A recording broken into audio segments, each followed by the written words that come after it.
تاجدار شہنشاہ ذی وقار نبی محترم رحمت دو عالم نور مجسم ارواحنا فدا محمد الرسول اللہ صلی اللہ تعالی علیہ وسلم کی پر نور بارگاہ میں درود و سلام کا دیا پیش کر لیجیے۔ اللہم صلی علی سیدنا و شفیعنا و حبیبنا و مولانا محمد و بارک وسلم صلاۃ و سلام علیک یا رسول اللہ صلی اللہ تعالی علیہ وسلم۔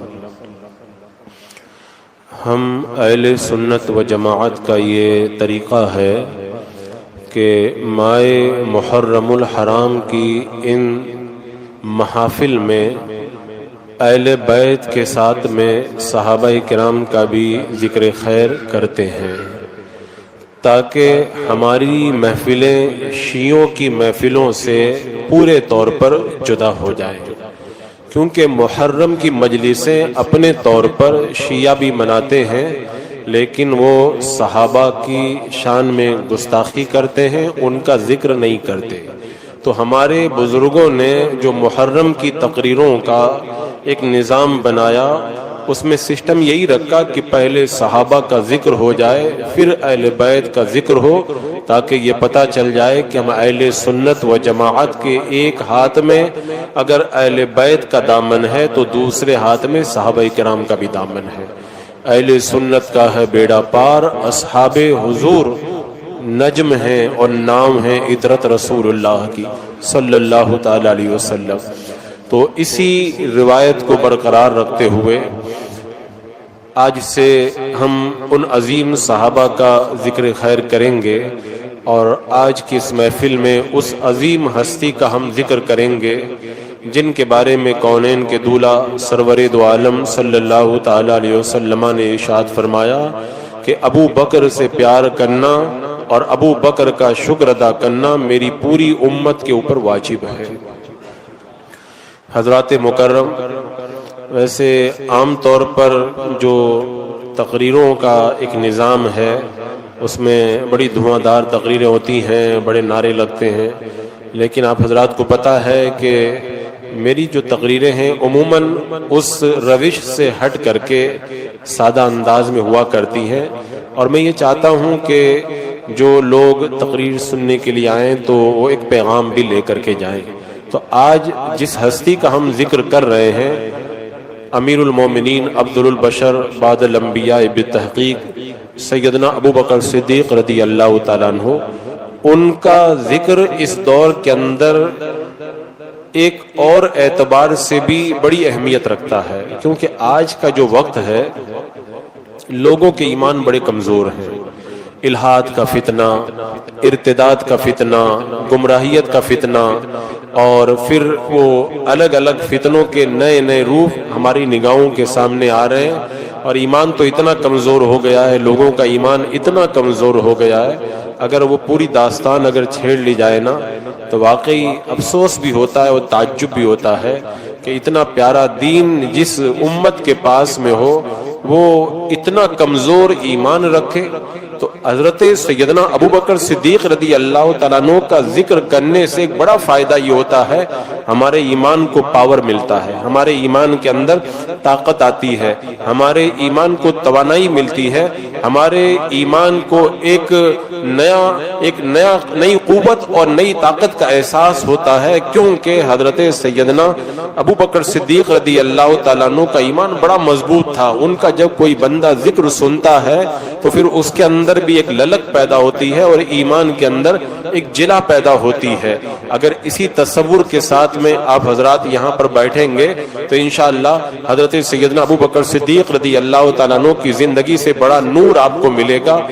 آج کی اس محفل میں حضرت سیدنا ابو بکر صدیق کیسے ہیں، آپ صدیق کیوں ہیں، اس کے بارے میں کچھ گفتگو میں کروں گا۔ سب سے پہلے تو آپ یہ سمجھ لیں کہ حضرت سیدنا ابو بکر صدیق رضی اللہ تعالیٰ عنہ کی فضیلت کا یہ عالم ہے کہ انبیاء کرام کے بعد میں سارے انسانوں میں سب سے افضل حضرت سیدنا ابو بکر صدیق رضی اللہ تعالیٰ عنہ ہے۔ حضرت عمر فاروق رضی اللہ تعالیٰ عنہ نے فرمایا تھا کہ اگر تمام زمین والوں کے ساتھ میں حضرت ابو بکر صدیق کے ایمان کا اگر وزن کیا جائے تو سارے زمین والوں کے ایمان پر حضرت ابو بکر کا ایمان بھاری پڑ جائے گا۔ اتنی قوت حضرت صدیق اکبر کے ایمان میں تھی۔ میرے آقا علیہ السلام نے ارشاد فرمایا، رب نے میرے دل کے اندر جو کچھ ڈالا تھا سب میں نے ابو بکر صدیق کے دل کے اندر ڈال دیا ہے۔ اور میرے آقا نے ارشاد فرمایا تھا، ایک موقع پہ ارشاد فرمایا تھا، کل قیامت کے دن کسی کو روزے کے دروازے سے بلایا جائے گا، کسی کو حج کے دروازے سے بلایا جائے گا، کسی کو صدقے کے دروازے سے بلایا جائے گا۔ حضرت ابو بکر صدیق نے جب میرے آقا کا یہ فرمان سنا تو پوچھا، یا رسول اللہ کیا کوئی ایسا بھی ہے جسے کل قیامت کے دن سارے جنت کے دروازوں سے جنت کے اندر بلایا جائے؟ میرے آقا صلی اللہ تعالی علیہ وسلم نے ارشاد فرمایا، ابو بکر وہ تم ہو کہ کل قیامت کے دن تمہیں جنت کے سارے دروازوں سے بلایا جائے گا۔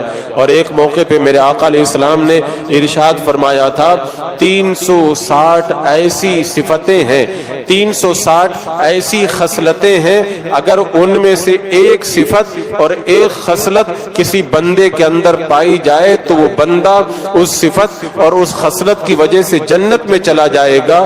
تو حضرت سیدنا ابو بکر صدیق رضی اللہ تعالیٰ عنہ نے کہا، یا رسول اللہ ان 360 صفتوں میں سے ایک صفت اگر کسی میں پائی جائے وہ جنت میں چلا جائے گا، تو کیا کوئی ایسا بھی بندہ ہے جس کے اندر 360 پوری کی پوری صفتیں پائی جاتی ہیں؟ میرے آقا علیہ السلام نے ارشاد فرمایا، ابو بکر وہ تمہاری ذات ہے کہ وہ ساری 360 صفتیں تمہارے اندر موجود ہیں۔ تو ایک صفت میں بندہ جنت میں چلا جائے، جس ابو بکر صدیق کی ذات کے اندر 360 صفتیں ہوں، اس کے جنتی ہونے کا مقام کتنا بلند ہوگا۔ آپ حضرات کو پتا ہے نا جنتی جوانوں کے سردار کون ہیں؟ حضرت امام حسن اور امام حسین۔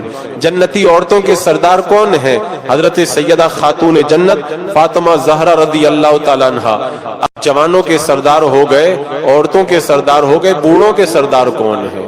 تو بوڑھوں کو بھی بشارت دی گئی کہ جنتی بوڑھوں کے سردار حضرت ابو بکر اور حضرت عمر فاروق رضی اللہ تعالی عنہما ہیں۔ اب آپ سوچ رہے ہوں گے جنت میں تو کوئی بوڑھا ہوگا نہیں، وہ تو جنت میں جانے کے بعد کوئی بوڑھا نہیں ہوگا، پہلے تو بوڑھے اور جوان سب کچھ ہوں گے۔ تو حضرت مکرم حضرت سیدنا ابو بکر صدیق کو میرے آقا علیہ السلام نے وہ فضیلتیں آپ کی بیان فرمائی۔ آج میں حضرت ابو بکر صدیق کی فضیلت بیان کرنے کے لیے یہاں پہ بیٹھا ہوں، آپ کی شان بیان کر رہا ہوں۔ آپ تھوڑی دیر تصور کریں، اگر کبھی آپ گئے ہوں مدینہ منورہ تو مدینے کی اس محفل کو یاد کریں، کونین کے دولہ موجود ہیں، میرے آقا علیہ السلام کے دربار کے بڑے شاعر حضرت حسان رضی اللہ تعالیٰ عنہ۔ میرے آقا علیہ السلام کو حضرت ابو بکر صدیق کی تعریف سننے میں کتنا مزہ آتا ہے، وہ آپ سنیں گے تو پھر آپ کو بھی سننے میں مزہ آئے گا۔ حضرت حسان سے میرے آقا صلی اللہ تعالی علیہ وسلم نے ارشاد فرمایا، حسان ابو بکر کی تعریف میں تم نے کچھ کہا ہو تو مجھے سناؤ۔ اب حضرت حسان نے اشعار پڑھنا شروع کیے اور اشعار کے اندر حضرت ابو بکر صدیق کی تعریف وہ کرنے لگے۔ معلوم ہے انہوں نے کیا تعریف کی؟ ایک شعر کا مفہوم یہ ہے کہ حضرت ابو بکر صدیق میرے آقا صلی اللہ تعالی علیہ وسلم کے محبوب ہیں اور مخلوق میں کوئی بھی ابو بکر کے برابر نہیں ہے۔ جب اس بات کو سنا نا، جب میرے آقا علیہ السلام نے اس بات کو سنا تو کہا، حسان تم نے بالکل صحیح کہا ہے، ابو بکر کی یہی شان ہے۔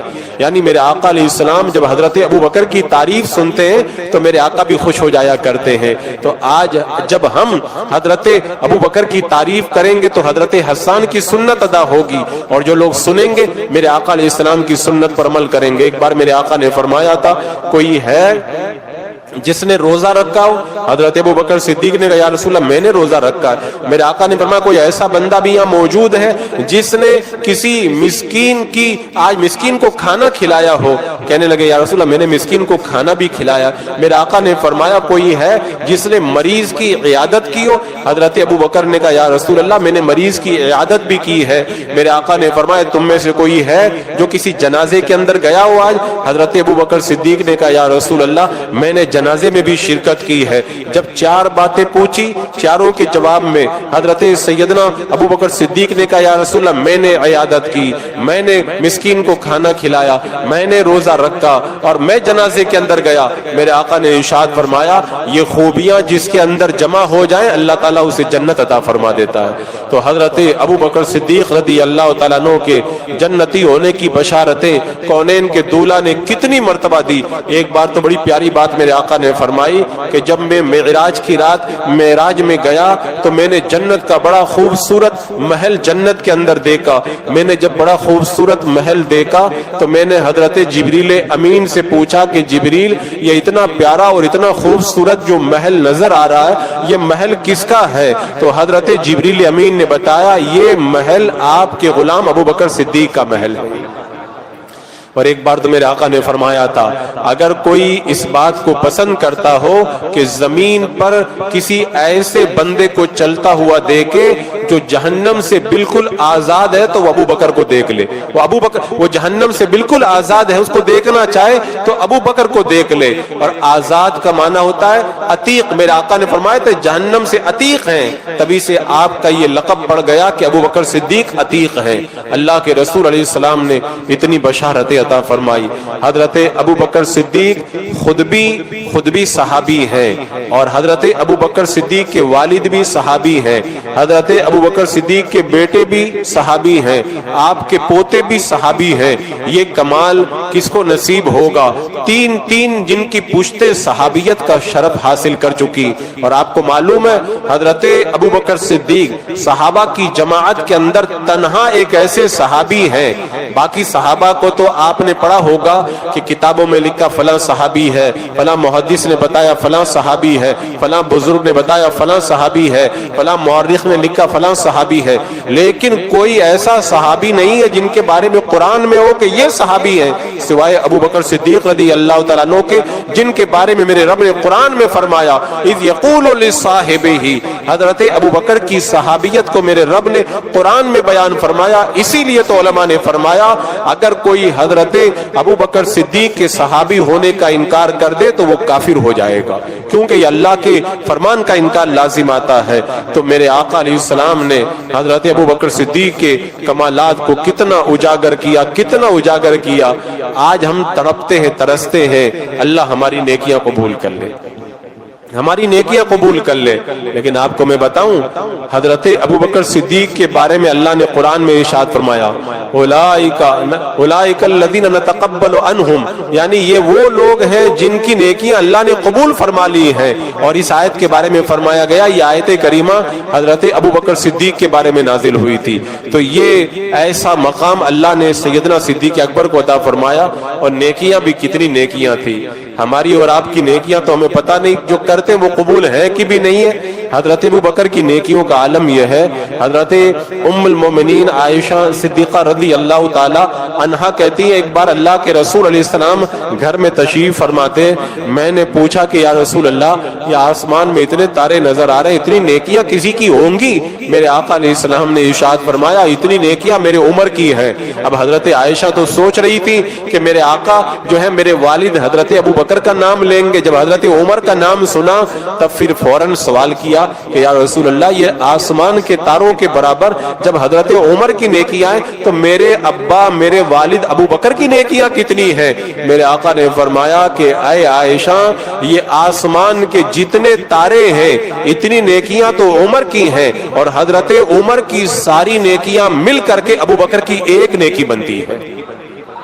یعنی آسمان کے تاروں کے برابر ابو بکر کی خالی ایک نیکی ہے. اب حضرت ابو بکر کی ساری نیکیوں کا اندازہ کون لگا سکتا ہے؟ اللہ اکبر. تو یہ مقام و رتبہ اللہ نے حضرت سیدنا ابو بکر صدیق کو عطا فرمایا. یہ آج کل شیعہ رافضی کتے اور یہ نام کے مولائی حضرت ابو بکر صدیق رضی اللہ تعالیٰ عنہ کی شان میں بدتمیزی کرتے, کل قیامت کے دن میرے آقا علیہ السلام کی بارگاہ میں جا کے کیا منہ دکھائیں گے؟ حضرت مولا علی نے کہا تھا ایک بار